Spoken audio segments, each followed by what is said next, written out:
Bishop Sycamore told us they had a number of Division I prospects on their roster. To be frank, a lot of that we could not verify. And Correct. They did not show up in Unconfirmed. our database. They did not show up in the databases of other recruiting services. So it's okay. If that's what you're telling us, fine. That's how we take it in. From what we've seen so far, this is not a fair fight. And there's got to be a point now, Lugs, where you do worry about health and safety. I already am worried about it.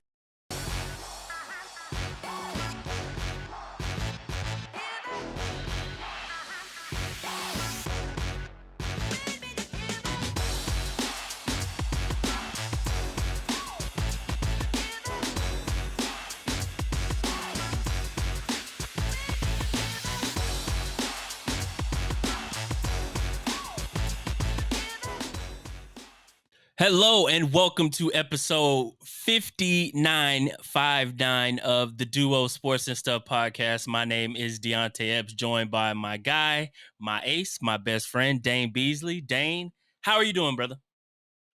Back at it again, no pun intended. What's up, fellas?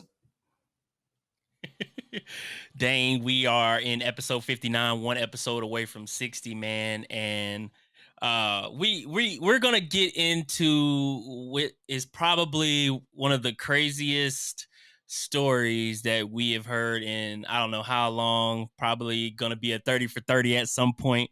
Probably going to be a part of the internet memes and internet jokes for a long, long time. And if you're listening to this podcast, you were probably have heard about this. If not, you were living under a rock.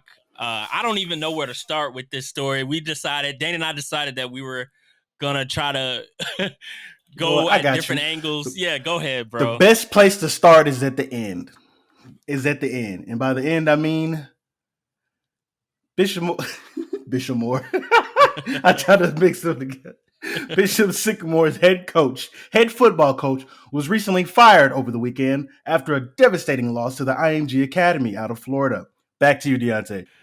Well, start at the end and then work our way back to the Dane started us out at the end. And if you're wondering who is Bishop Sycamore, let's just say it's a BS school, no pun intended, with the initials of BS, which I know is part of a lot of jokes, but it's so ironic that this school has those initials because the story we're about to tell you and the different breakdowns and angles that you could come from with this particular story is something that you see in like a movie / a funny TV show, Blue Mountain State. If you watch that show, this is that on like another level. steroids. So on Sunday, the game was on Sunday. You know how at beginning of the season, there are always these high school matchups that are on ESPN featuring the top high schools and top prospects.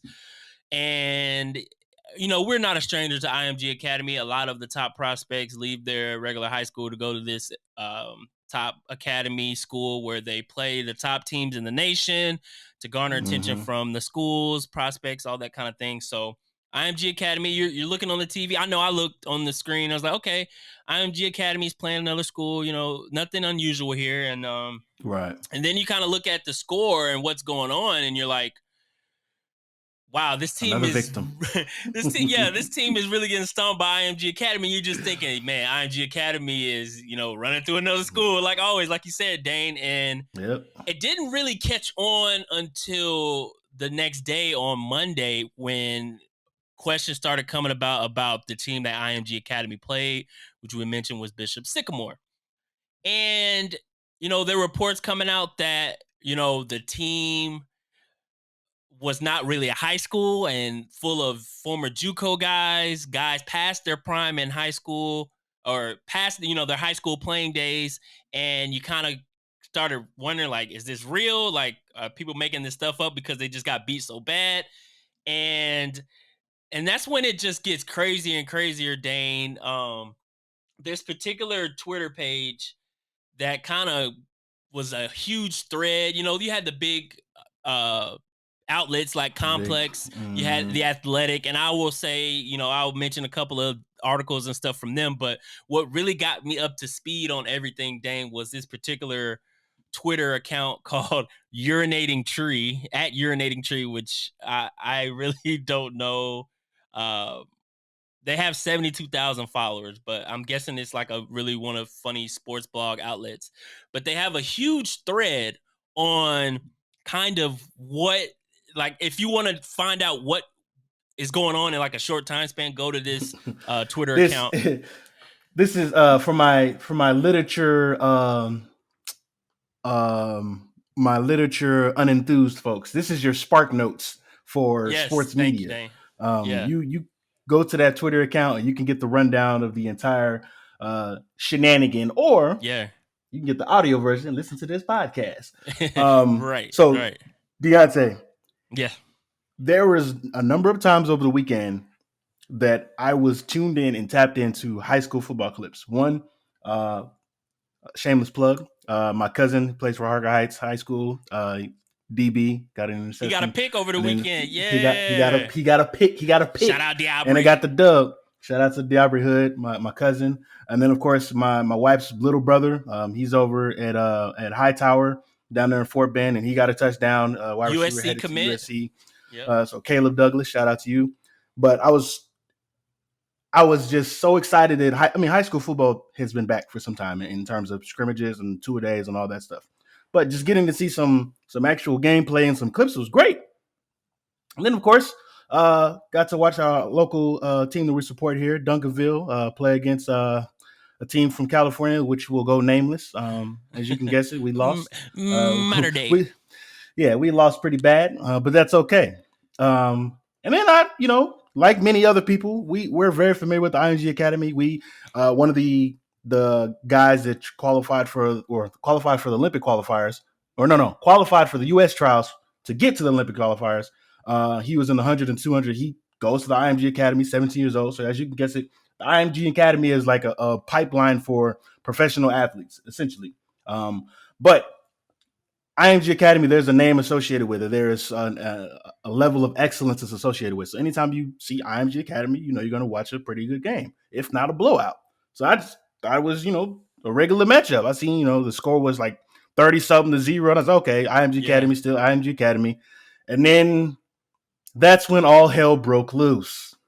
As you see different players on the sideline coming out of the game, or different players going to the sideline from coming out the game, handing their helmets to their opponent or to their teammate to get into the game. So we're seeing here a sharing of helmets. Now, I'm not going to knock that, because I know a lot of programs everywhere might be underfunded or just, not funded at all. So you got to do what you got to do to get by. They got to grind how they grind. You feel me? So I didn't think anything of it when I seen that clip. And then it just started to get even more bizarre. Right. Man, there were so many clips, like watching it, because I did actually watch the game live for like a few minutes just because it was football on. Like you mentioned, we're so happy to see football back on TV. And Absolutely. any kind of football, you sit there and watch for a few minutes or whatever, depending on who it is and stuff. And you don't notice these things until like the clips start popping up online. Like one in particular where the quarterback is like fourth and forever, and you know how they do the quarterback pooch punt, and he punts it right directly into the guy that's coming through. Then the other clip when Bishop Sycamore is literally coming out of the tunnel, and they just look like like a ragtag team. You're made for TV high school, where when they film like football shows, like for example, we make jokes about the show All American, how they throw funny run routes. Yeah, so like this looks like a made for TV team, the way they like literally came out of the tunnel. But to go back to the Twitter account to kind of give you guys a quick breakdown of what's going on or what happened with this team and why is it blowing up on the internet, from the Urinating Tree Twitter account. So Bishop Sycamore high school story is hilarious, he says. And, first thing he says, they get destroyed by IMG, which we had mentioned. Damn. And ESPN and their agencies did no research on BS. He calls them BS, which is funny. The school went 0-6 last year, gave up 227 points, and only scored 42 points in 6 games. They had played a game 2 days before Sunday on Friday. Before they play IMG, they played Friday and lost that game as well. They lost. ESPN couldn't verify any of the players when they were scouting the databases, and it's even funnier, Dane, because the announcers even talked about that. Yeah, they talked about that. Let's take a listen. Bishop Sycamore told us they had a number of Division I prospects on their roster. To be frank, a lot of that we could not verify. And they did not show up in our database. They did not show up in the databases of other recruiting services. So it's okay. If that's what you're telling us, fine. That's how we take it in. From what we've seen so far, this is not a fair fight. And there's got to be a point now, Lugs, where you do worry about health and safety. I already am worried about it. I think it's health and safety. They basically going in kind of trying to figure out what's going on. They're as lost as, the people that are probably watching the game. I wasn't watching long enough live to kind of figure it out. Of course, the Twitter detectives are undefeated in this kind of territory. Undefeated. So, yeah, man, that's just the tip of the iceberg, right? So we kind of figure out, okay, they don't have a legit roster. What is going on here? And so to go back to this urinating tree Twitter account that's kind of giving the breakdown. Bro, I can make perfect sense of this. They simply called up their JVA team up at the last second. None of those guys are garnering national attention. That's what happened, bro. Yeah. So you gotta use y'all's head. Y'all can't just accept everything the media feeds you. Use your head, bro. Take it away, Deonte. So most of the players were JUCO dropouts, age 19 and over. So I think you had tweeted about the embarrassment of not only getting beat by 50 on national television, but getting beat by 50 to high school kids when you're grown men, right? Yeah. 15 to 16 to 17, 18-year-olds. Look, here's the thing. The tweet that I put out was like, shame on those guys for losing, essentially, and shame on ESPN for, falling for that trick, the okie doke. And of course, here comes ESPN up here saying, hey, whoa. It's not our responsibility now. We didn't vet this process. I was like, no. You can't. Don't try to throw them underneath the bus. Meme where he like, hey, but that's just me. It's like, hey, we said we was going to put it on TV. We ain't said nothing about making sure it was a legitimate campus with a legitimate program with legitimate athletes and legitimate coaches. We ain't say nothing about that. They saw IMG Academy and said, yes. Like as soon as that little invite came in the mail and without even reading it, they just see, oh, yes. Right. That just, sometimes you gotta look, this might be funny to poke fun of right now, but there's a life lesson in this. Anytime you come across some information, always do your Googles. Do your Googles. Because if you hit the Google, specifically Google Maps, you would have found that this school was none other than a P.O. box. Yes, right into my next part of this, Dane. Their address that they use for, first of all, the website for bishopsycamore.org, not .edu, .org was a blog of some sort, and it had like recruiting 101 on it. The actual address that was listed for Bishop Sycamore was a residential home. That's just the tip of the iceberg. We're not even into the more fraudulent part where we learned that the head coach, then head coach, he's been fired, as Dane mentioned at the top of the podcast. I think his name is Roy Johnson, something like that. Mm-hmm. He had an active warrant for his arrest because previously he had, done some fraud with this particular program where he used another name for the school. I think they called it COF for Christians of Faith or something like that, where they were. There's a lot of they faith. didn't pay money back for from a church that had helped fund hotels the program and stuff and all that, bro. Yeah, man, it's just bad. But you know what, man? Aside from all the sketchiness behind this fake, fraudulent, and not existing school or football team, it sucks because I don't know how you get so many of these young guys to commit to your school unless they didn't know. Well, let me not say unless they didn't know. There's no way they didn't know. But a lot of them fresh off the streets or fresh out of JUCO, not having any other options and you preying on their weakness, some of those from the details from some of those tweets, some of those guys, or even just the expose that some of the former players talked about, like some of those guys were sleeping on the floor, bro. Like, there's a lot of blame that could go around, but at the end of the day, I don't think we should. I mean, me personally, a lot of this should go back to whoever recruited these guys and the coaching staff and whoever is responsible, because somebody could have gotten hurt, bro. Yeah. Somebody could have gotten hurt. Like you had mentioned, sorry, didn't mean to kill the mood in the room with that. No, My bad, fellas. No, because that's another part of it. Like you had mentioned, like, it's one of those things where, of course, at the end of the day, social media is going to get their jokes off. But one thing you had mentioned is the former players that I've seen interview, like in Complex, there were a couple of interviews that were done with, I think there was one initial one with one former player. Then the most recent one I read, like this stuff is still coming out every single hour. It feels like more information, but for the most part, to kind of give a summary of what the players were saying, like you mentioned, Dane, they were sleeping on the floors of hotel rooms. They were lied to as far as, they thought they were coming to go to school. They didn't start school till like 3 months after the season started at some random public library. It just seemed like a scam. And my thing out of this was like, what does the coach get out of it? As far as, I mean, you're getting money from previously a church. You're getting money. You're writing bouncing checks off to these hotels or whatever. What is the goal, Dane? What do you think his goal was for this program? I don't know what the end game was here. I'm sure we'll find out in some sort of Netflix centric documentary. More than likely, but somebody's got to answer for all the chaos, if you will, that's been caused by it. And I mean, it starts at the top with the head or former head coach. But I think the end all maybe was just exposure for, I don't know, the coaching staff, because they certainly, this would have caught up if the idea was to get exposure for some of these, JUCO kids or whatever they are. That wouldn't have gotten too far, because once your universities that would have had some sort of, oh, I kind of like this running back. This guy's kind of quick. Let's send somebody over to his parents' house. Let's go to the coaches to talk to him. Let's see if we can get him on a visit. Somebody would have got caught up. Some of these university officials, they're sharp.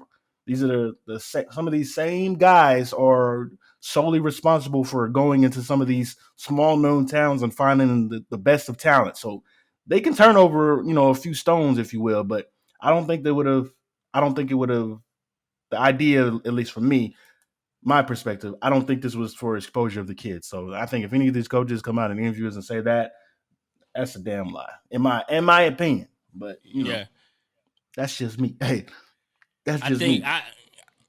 When I think about that, I'm like, bro, what possibly could the coach want? Like, does he want to be IMG, like an IMG academy, but you don't have the caliber players, one, but you're not even doing it right. You're stealing money, stealing these these kids. I mean, I know they're still young, so I'm calling them kids, but like stealing their time, one, and what they feel like is something that could be a part of their future, when the foundation of this particular program is like basically how you built it is wrong from the start. Like, you won't get any progress working or trying to advance that way. And I think from what I've seen, reading tweets and articles and stuff, it seems like this Roy Johnson guy kind of wanted to make it big in the fact that, hey, maybe we could win a game here and I could get noticed as a coach and get up to a D1 program. I don't know, but I'm like, no, what other goal could you have to scam and scam and scam besides getting notoriety and trying to make it big, man? I don't know. I think of a guy that preyed on some very, very, very, very, very unfortunate circumstances of some kids that were looking for not only a way out, but just a looking to open another chapter in their book, because at the end of the day, these guys, regardless of what age they are, they're still athletes, and there's no one way. Obviously, the goal is, if you're playing on that stage, There's no one way to get to the NFL. We've seen guys go from high school to college to the Canadian Football League. We've seen guys go from high school to college to potentially playing college basketball, then on a reality TV show, and then to a roster. We've seen guys post up outside of entire football stadiums with a sign saying, just give me a shot. There's more than one way to the NFL. And who's to say that these guys probably thought, you know what, this probably was the way for me to go as a player. Not saying the coaches, as a player, this is what these guys could have thought. But it's a shame. I hope this doesn't provide anybody with any additional bright ideas to try to do this, because if so, they're going to not only waste their time, but they're going to waste times of at least 22 other individuals. But yeah, it's the crazy thing, the most intriguing thing about this to me was they played IMG Academy last year. Like in like I don't know if the game was. Did you see Marcus Spears had tweeted quote tweeted the quarterback from last year who was like a D lineman, and the big dude, dude was knocking dudes out, bruh. Yeah, he could have killed somebody, man. Man, let me find Marcus Spears' tweet. But he could have. That dude could have killed somebody. Has that that thing he says B&B, big man something. So he didn't know. He didn't know about the Bishop Sycamore thing yet, and he quote tweeted basically saying, you know, hey, he's on team B&B. This dude's a stud. He D lineman playing quarterback. Then he went back and recanted it and basically said, he said, "Oh, I just found out like that he was, you know, part of this Bishop Sycamore and how they were old now." And he was like, "Man, you look 30." I thought that was the 16, sir. You look 30. Yeah, you look 30. You at least 30. You at least 30. Shout out to Marcus Spears, former guest of the Duo Sports and Stuff podcast. Big Swagoo. Big Swagoo. Check out the episode if you haven't already. But yeah, man, dang, back to this one, bro. It's a crazy story. It has blown up tremendously. And to go back to Aaron Boyd was one of the players that Complex had got a hold of. So I kind of read a couple of quotes from him to kind of talk about what it was like at the program. And one of the things that was quoted was him saying they didn't have housing. All the players found out that they never paid for the hotel. Like the coaches never paid for the hotel. We were writing them bounce checks. The head coach of Bishop Sycamore wasn't the head coach. He was like an athletic director. He was behind all of it. He was writing bounce checks for everything. Then he said for that month and a half, we all was sleeping on the floor. We had to go rob Kroger's, Walmart, because that's the only way we could eat. And now that's where it gets tremendously sad, like from a joke to depressing, where like these dudes, and I think I saw a picture, it might have been another article where it was like, it literally looked like slop was fed to them, like stuff that people in prisons probably eat better than that. And that's where it comes back to like, how has he gotten away with this for so long? How has at least not one person's parent like him this dude up like, hey man, like what the hell are you doing here? Yeah. Like, and is he still a free man like you and I right now? Like, I don't know. I know that FBI, I think the governor of Ohio, I think, is opening some sort of investigation about it. Like, man, y'all are about a year too late, bro. Like, there's no way. There's no way. Ain't no way, boy. Ain't no way, boy. I think I saw a tweet about the somebody said something like, "Oh, the FBI game, FBI on the couch, the meme with Leonardo DiCaprio." Leonardo DiCaprio. Yeah, he's like, "That's him. That's the coach we've been looking for years, coaching on ESPN." But man, yeah, there is so much more to this story, y'all. If you haven't heard about it already, I'm sure you could just do a quick Google search, look it on Twitter, because there's stuff that goes back a few years about the time when Bishop Sycamore was called COF, and a lot of the same stuff that's happening now happened years ago. And so go check out that story if you can. Bishop Sycamore, crazy story that'll one day, most likely be a 30 for 30. One last thing about my final remarks about this conversation, if you will. So today at work, today is a Wednesday, right? Just a few days after this whole thing hit the fan. My boss Susie, she's a huge football fan. Texas Longhorn, obviously a hopeless Cowboy fan as well. Of course, one of my other coworkers, Susan, she's not so much a huge football fan. She's a LSU graduate. She watches football maybe once every blue moon. When LSU went to the Natty, a few years back, she was all over that. She was watching football all the time. So essentially, I have one person with a lot of football knowledge and then another coworker with not so much. This was the topic of discussion for about 20 minutes today, Bishop Sycamore. And it's just amazing to me. All jokes aside, just how football can unite us, even if it's not real football, if it's fraudulent football. It's just insane how this sport essentially can bring us all together. I said all that to say this. Damn. I mean, what more can you say? Like, it's just one of those crazy, like, I feel like there's always a time during the year, like maybe once or twice a year, where we get those stories that come out that are just out of this world. And this is probably the top story, like 2021 by far for sports. A high school graduate going to a small town high school and saying like, "Hey, I'm a transfer. I'm displaced because of a hurricane or something," and they enroll him in school, and it turns out he's like this basketball phenom, and then it turns out that a few tournaments later, somebody's like, "Wait a minute, that guy graduated from so and so about 3 years ago." It's like, no, he just came here from Hurricane so and so. His name is Isaac, and then boom, Isaac, 20 years old. Yeah. Say I'm a sophomore. Bro, you remember there was a story a few years ago where the dude had like a fake announcement of commitment announcement where nobody knew. Nobody knew. Right. He had a California hat and a Stanford, something like that, and like he was like a 0-star rating, and nobody had ever heard of this dude. It's like one of those stories. But this story is by far the top craziest story of 2021. Impressive in terms of swindling and doing all that hard work for it to come down crumbling like that. So some ideas should just stay ideas, guys. Yeah. So Dane, we finally finished the preseason. NFL preseason is finally complete. My Broncos went 3-0. Means nothing, but we did get some. Thank you. After the final, the final preseason games ended. That the week after the preseason games is always cut week. We always see some surprise cuts. Probably the biggest cut that we saw this week was Cam Newton being released by the New England Patriots. What was your first thoughts on that, man?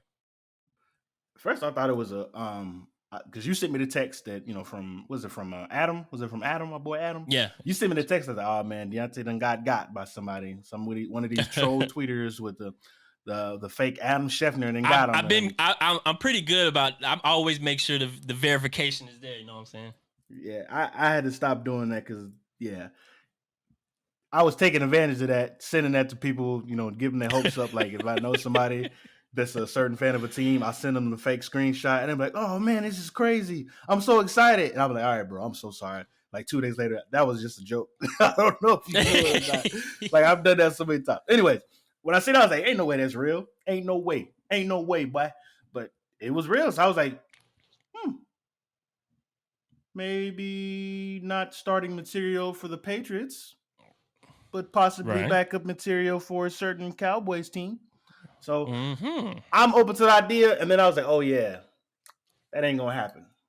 One, Jerry Jones, and as much as he loves the cameras, the attention, that man has been dead serious about his players being vaccinated.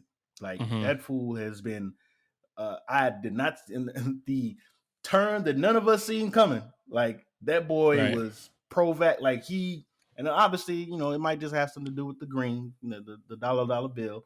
He could care less about the health of his players. That's what some people could say.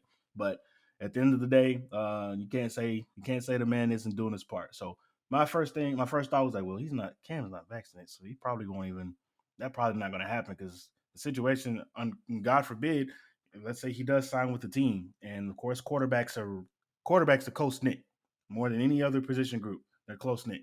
Always hanging out with each other, sitting next to each other in QB rooms, stuff like that. even if, based on these protocols that we have for this year, even if you don't test positive for COVID-19, some organizations will put you on the COVID reserve list because for contact tracing. And in this sense, he's not only going to be affected or responsible for infecting or possibly coming in contact with Dak, but other people on the team. So who's to say that he's unvaccinated, doesn't have COVID, comes into contact with somebody who does, and just by the process of, hey, we're going to protect our roster, all 16 of y'all boys got to be on the list. So right, I don't think they'll take that risk. Obviously, it would be pretty cool. And then y'all signed Will Greer today at quarterback. Yeah, I was like, oh, okay. I don't know about that, but or what's the Russell Westbrook? Well, that's pretty interesting. Yeah, man. So for Cam being cut, I think it was inevitable because we know Mac Jones was drafted as a first round quarterback for the Patriots. We know that you draft the first round quarterback to be the franchise quarterback, right? And so I think at this point we knew Cam wasn't the future of the Patriots. We can agree on that, right? Clearly. Yeah, we can agree on that. But we're not about to sit here and act like Mac Jones is the second coming of Tom Brady. No, that if we talk, I didn't say that. I ain't saying you said no. I'm playing. I'm glad, man. I mean, for them to draft him in the first round, the Patriots have him obviously very, very high. And I think they decided to take the route where, hey, we drafted this guy in the first round. Hey, he competed very well against Cam Newton. We might even feel like he beat Cam Newton. So we're going to start in week 1. Like, why not? We giving him the keys to the franchise. Let's roll, And so, Cam, I think he would have been a team player about being, the second string. But at the same time, we're talking about Cam Newton here. We're talking about a former MVP. We're talking about a guy that, went on to led the Panthers to a Super Bowl. But I think a guy of that magnitude can't be, he can't sit like he He's can, alpha. but I don't. Yeah, it wouldn't set the right tone for the team for him to be second string for the Patriots. Yeah. I think whatever Bill Belichick might say and whatever any other team might say this year regarding if a player is on the brink of getting cut and his vaccination status is definitely going to come into question. Definitely because all the rules that the NFL has put in place at this point, as far as, the different regulations, protocols, and that nature, of course, him being or whatever stance he has about not getting vaccinated is going to come into play, whether a player, coach, staff member says it is or not, because it's just that big of a deal right now with everything it's just the they have nature put of in the place. beast. Yeah. It's the nature of the beast. I don't know, bro. Like, as far as I was trying to see a team that he could go to, you had mentioned to me in a text about Washington, but Ron Rivera has been so adamant about getting his players vaccinated because at one point the Washington football team was so far down, in the vaccination numbers that, he had to say something about it. Go ahead, bro.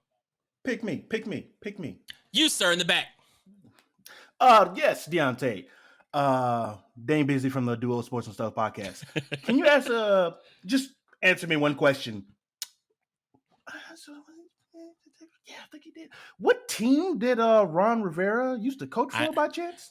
Yes, I know. He coached for the Panthers. Him and Cam Newton was together. I understand that. I don't think that's. I think that in this case it doesn't matter because, like I'm saying, bro, Ron Rivera has been one of the main coaches in the news as far as getting health professionals to come and talk to his players that were unsure about getting vaccinated. Like, he's been because he's a cancer survivor, so he is on the front line about how important this vaccination is. And so if Cam, I don't know where he stands. I don't think anybody knows where Cam stands about getting vaccinated now that he's been cut and now that it's such a big thing possibly.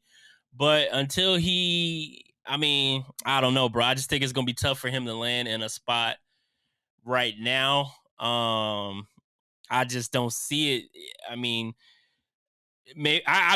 it could happen. I just can't see it in my mind right now. Like as we're recording, he probably gets signed, but I just can't see it. I got you. Well, I'm rooting for Cam. Hopefully he finds employment somewhere. But I won't hold my breath if in the case that it doesn't happen. But we know the NFL is a very strange place.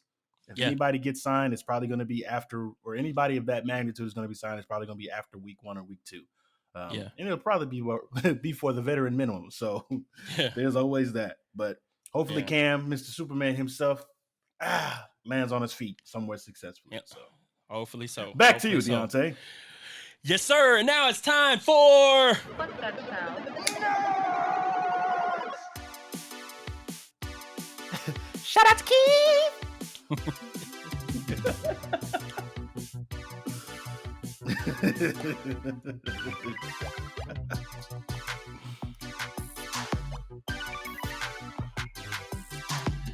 our nerdy news segment brought to you by Keith. Thank you for the music, Keith. Shout out to Keith. Episodes 3 and 4. That we could talk about episodes 3 and 4 now that we're recording on Wednesday, Dane. Episode 4 dropped. I wonder if you could tell Dane where, or you could tell me and Dane where that's from, we will do something special for you. I don't know what it is. You got to tell us where that's from. $15. We will cash up you $15. Okay. $15. Okay, you said it. $15 if you could tell us where that from. Dane, can you repeat it, or they just got to listen? Nope. They can rewind. Look, they can rewind. They have to either rewind or have to watch the whole thing all over again. Yes, get these views up. Yeah, $15 though. No cap. No cap. Okay, episodes 3 and 4 of What If, man. Episode 3, I'll talk about a little bit first, was very, very interesting to see. Kind of talks about, it goes back to the beginning of the MCU as far as Iron Man 2, when he had that, he was turning into a little gremlin in his neck, and they gave him a little antidote.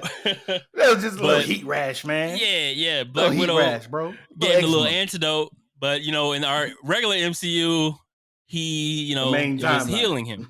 Yeah. And so in this one, he dies from this. Yeah. So basically, did he die episode 3? Spoiler alert. He died. Did he die from it though? Did he die from it though, or was he killed from it? You know what I mean. Oh. He was killed by this, by something. We don't know. When we're watching it, we don't know what it is. So basically, all the Avengers that were a part of the Avengers initiative. So while Nick Fury is trying to get the team together to be the Avengers, somebody is killing them off one by one. And we later find out it's Hank Pym dressed up as Yellow Jacket. And he is upset that Janet Van Dyne, his daughter, died. Okay, go ahead, Dane. Well, actually, Hank Pym, he was the Yellow Jacket in one of the series runs back in the day. So if you want to be technical, he wasn't dressed up as the Yellow Jacket. Hank Pym is and was the Yellow Jacket. Was it correct if I say he's dressed up in the Yellow Jacket suit? How about that? We'll go with that. Look, your nerdy card is up for further review. It's pending. So I know. Episode 3, somebody's killing off the Avengers. We find out later is Hank Pym.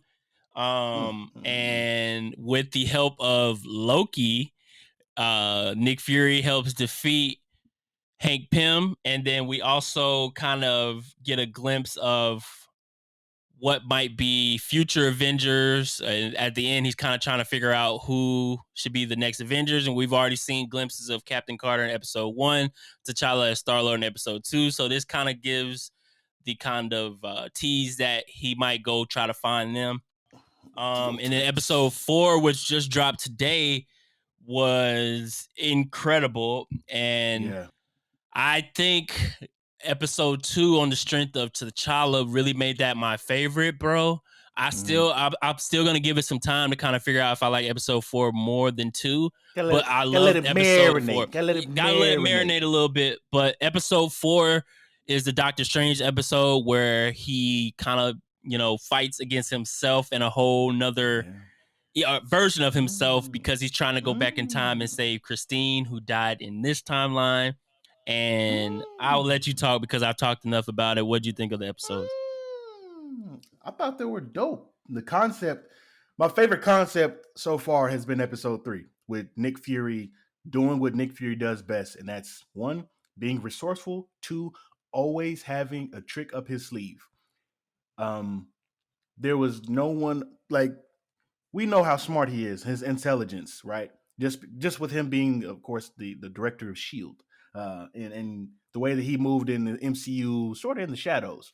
So seeing an episode that was primarily based on, from his point of view, was pretty cool, just to see how he put it all together. And now, come to think of it, the Avengers Initiative was something that was put together years in advance.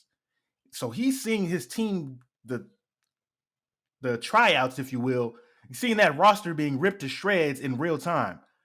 And in addition to that, as he's going along in the story, the hamster wheel in his head is already turning, because boom, he's already, without even trying, he's already recruited Loki. So you think Loki's going to be an Avenger? Well, no. The way that he recruited him to essentially help him kill Yellowjacket, and then of course it backfired with Loki becoming the leader of the free world. So we think President Loki. Yeah, I think we have more. I think there might be more to it, but I would love to see where that team leads if this is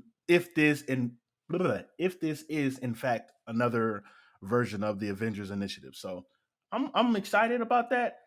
Episode 4, I love Doctor Strange. Doctor Strange is probably one of it is, for me at least, one of the most interesting characters in terms of the limitations what's the unlimitations? No, that's not a word. Talking about how his power set is so high. Yeah, his not only his abilities are just they're everywhere, right? In terms of what he's capable of doing, because of the concept of him learning and just him being able to use spells and just different variations of wittiness that he's learned over the years of the course of his study, or centuries for that matter. Wink, wink. But the story itself, I was like, okay, how's there going to be a villain? And then of course when we get to the spin, if you will, the twist, if you will, that he actually was the villain. Like he himself was the villain. Like when the ancient one, she did her little thing, hit him with the spell and split him into 2. Right. Like that was dope. Like the way that they built that up, it would have been nice. No, I'm not gonna change that. I was gonna say it would have been nice if we got that in 2 separate episodes. Like we got all this all the way up to, him essentially not realizing that, him becoming self-aware. If that was a whole different episode, that would have been cool. But I like the way the pacing of it, the whole absorbing, the enchanted monsters. It's very dark, man. Little creepy. Yeah. But I like it because if the reports are right, this new movie, The Multiverse of Madness. Wait, is it the Madness or Multiverse? Multiverse of Madness. It's one of the two. Multiverse of Madness. Some with the Madness. Oh, some with the Multiverse, some with the Madness. If the reports are true, it's really going to be essentially a horror flick. So, in that, the transformation that he, took upon with all them little mythical creatures getting absorbed in his body parts, that's stuff out of a horror story. So, I don't know. I like the direction. I have no idea how that's going to unfold in terms of what that's going to be like, because it seems like that would be the end of that particular universe because of the way that it ended. So, right. I don't know. Dude. And I know we had a lot of talk about when this episode or when this series started, like how it was going to connect to the MCU, or how, because there's always that connective tissue, and I think this was our first maybe kind of glimpse at it, because if we go back to what we talked about last week, or it dropped after we had recorded, which was the Spider-Man No Way Home trailer. Like we know, Shelly. We know. Yeah. Tap my own back because all hail the great Negrodamus. Okay, so the Spider-Man No Way Home trailer dropped, and in that trailer we see Doctor Strange. Not reluctantly, it's Doctor Strange. Exactly. Doing this spell to help Peter, clear his name and help people forget that, he's not Spider-Man. And so this could kind of be a clue to, is this that Doctor Strange that we see at the end of episode 4 of What If? That is, remember, Peter, be careful yeah, what you this wish guy, for. we don't know, but maybe that's kind of a clue to, you know, why Doctor Strange is acting so weird. It might not be Mephisto. It might be an evil version of Doctor Strange. So just have to wait and see. Could be Nightmare. Yeah. Yeah, man. But yeah, episode 4 in general visually was fantastic. It reminded me, like, the part where he was absorbing all those animals and creatures or whatever.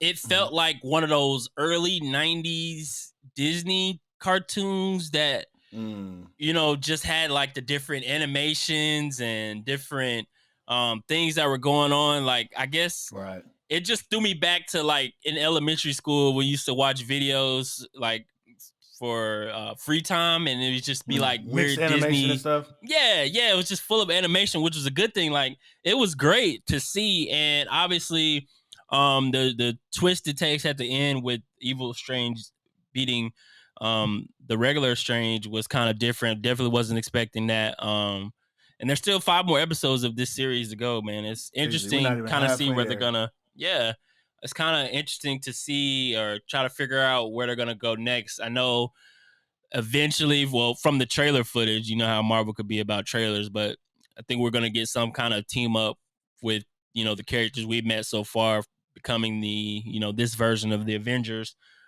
So we got T'Challa coming back in 3 episodes, Chadwick Boseman.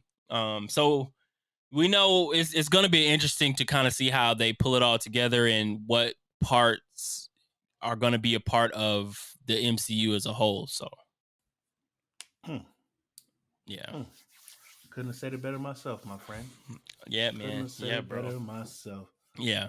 But episode 59, we are going to get out of here. But before we do, Dane, college football is back.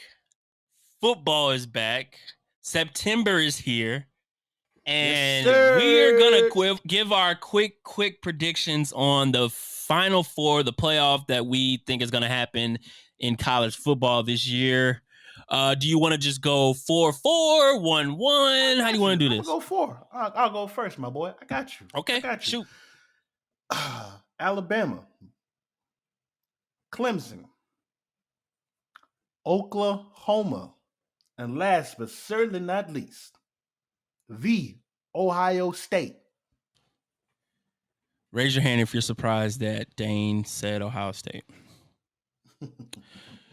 Dane, yeah, go ahead. I'm just being a realist here, you know.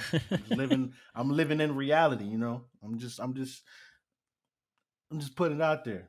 What you got, Deonte? So I'm going to surprise you. I have 3 of those 4 teams that you have. Oh, I know what team you left out. I have Alabama. I have North Carolina winning the ACC over Clemson. I think Sam Howell is going to surprise some people. He's going to be not even a dark horse, but I think he'll win the Heisman. He's not really a dark horse at this point. I think he wins the Heisman this year.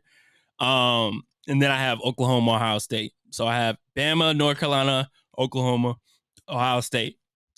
I think North Carolina is just going to be a very, very fun team to watch this year with Mac Brown kind of having one of those Cinderella stories like he had at UT. Okay. If I could push back, if I will. Go ahead. Just a little homework.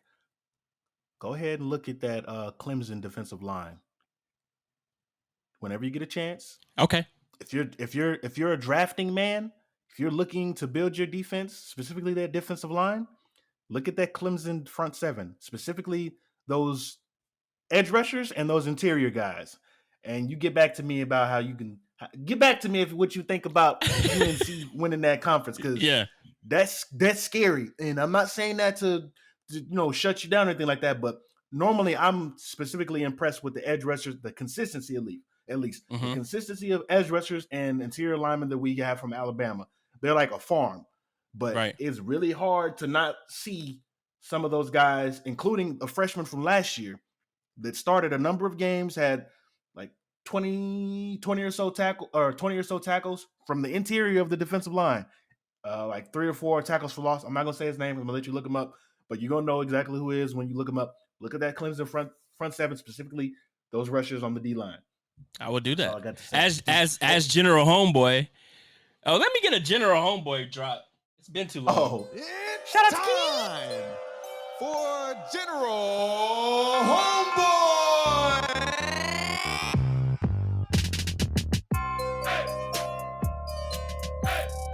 Yes, sir.